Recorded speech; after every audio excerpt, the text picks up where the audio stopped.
prea cucernici părinți, iubite surori, iubiți frați, cred că esențialul a fost spus mai devreme în omilia rostită de părinte.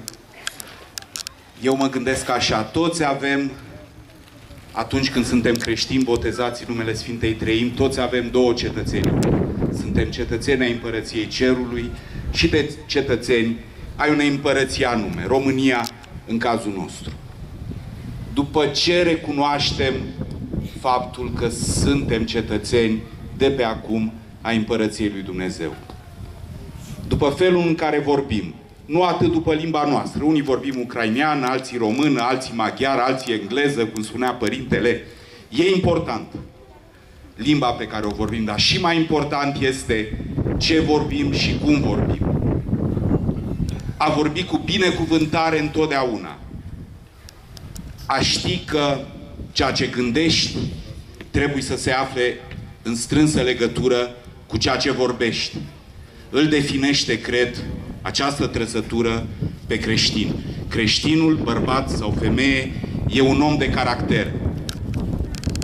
Nu numai pentru că are imaginea lui Dumnezeu întipărită în ființa lui, ci pentru că între inima lui și vorba lui trebuie să fie mereu o legătură strânsă.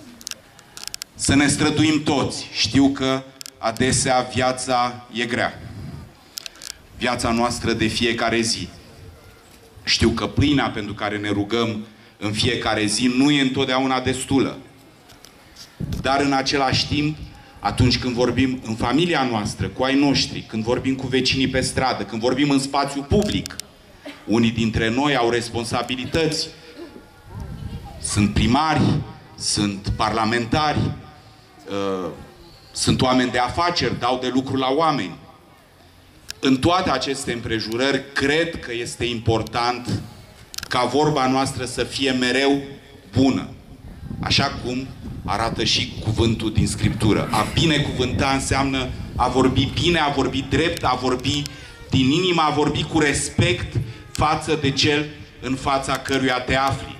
Pentru că așa cum fiecare dintre noi purtăm pecetea Duhului Sfânt la botez și cel din fața noastră o poartă și are dreptul la respectul nostru, trebuie să ne închinăm, sigur simbolic, în sufletul nostru, mintea noastră, până la pământ, în fața fiecărui om, bărbat sau femeie cu care ne întâlnim. Și vă asigur că dacă facem toți, măcar puțin, în acest sens, dacă încercăm să ne purtăm așa unii cu alții, Împărăția lui Dumnezeu nu va mai fi doar un cuvânt despre care auzim duminică la biserică, atunci când preoții noștri predică. Împărăția lui Dumnezeu începe să încolțească în viața noastră de fiecare zi. Asta este pentru noi nu numai o posibilitate, cred că este o datorie. Trebuie să ne merităm botezul. Așa cum ne-aș auzit din lectura de astăzi, păcatele noastre au fost iertate în apa botezului. N-am meritat asta, niciunul dintre noi. Trebuie însă să ne simțim datori față de acest extraordinar dar pe care toți l-am primit. Și să încercăm să facem viața noastră un ecou al acestui dar. Cum putem să o facem? Purtându-ne cu ceilalți, ca și cum în prezența celui cu care ne întâlnim, celui cu care trăim în aceeași casă, pe aceeași stradă, în același oraș, în aceeași țară, ca și cum în prezența lui ar fi Domnul însuși. Pentru că să ne fie clar, până la venirea Mântuitorului, Mântuitorul n-are alte vorbe decât ale noastre. Ați văzut, preoții se fac ecoul cuvintelor din Evanghelie, noi înșine trebuie să le purtăm în viața noastră de fiecare zi.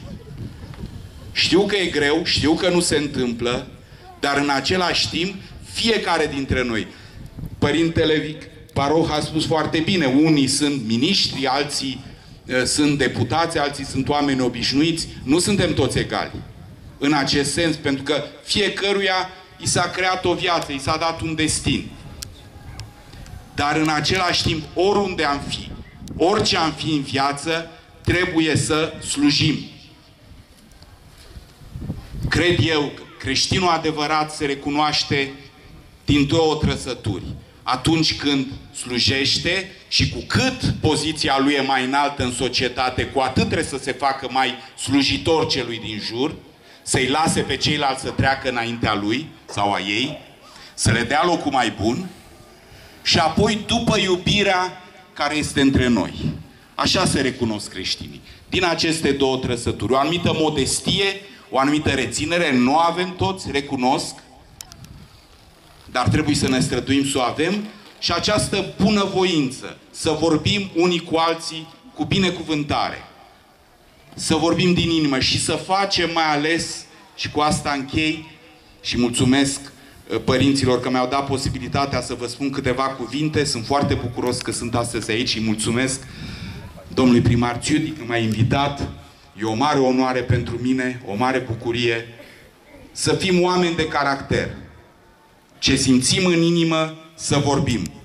Să nu ascundem gândurile, pentru că ele nu sunt ascunse. Tot ceea ce e în inima noastră, așa cum am auzit din citirile de astăzi, e cunoscut. Și va fi cunoscut de toți în ziua judecății. Azi e cunoscut doar de Domnul. Dar în ziua judecății toți vom ști ce au gândit toți ceilalți despre noi. Ce sentimente au avut în inimile lor în raport cu noi. Să avem deci grijă să ne păzim inima, să ne păzim limba, să vorbim frumos unii cu alții și pe cât omenește-i posibil, cu darul care l-am primit la botez, cu ajutorul Sfintei Împărtășanii pe care trebuie să o luăm cât mai des, dacă e posibil în fiecare duminică la biserică, cu aceste ajutoare care sunt mari, cu sfaturile preoților noștri, să încercăm să fim oameni de caracter. Să-i binecuvântăm pe cei din jur și să nu se audă din gura noastră niciun cuvânt urât, niciun cuvânt de reproș, chiar dacă cel de lângă noi ne greșește. Să-i trecem cu vederea greșeala, pentru că și noi greșim. O veche zicală spune că și sfinții greșesc de 7 ori pe zi. Noi greșim probabil de 7000 de ori 7 în fiecare zi.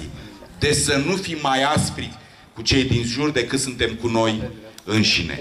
Încă o dată vă mulțumesc că mi-ați dat posibilitatea să mă aflu aici și vreau să vă felicit cu ocazia hramului bisericii dumneavoastră. Să vă binecuvânteze Domnul.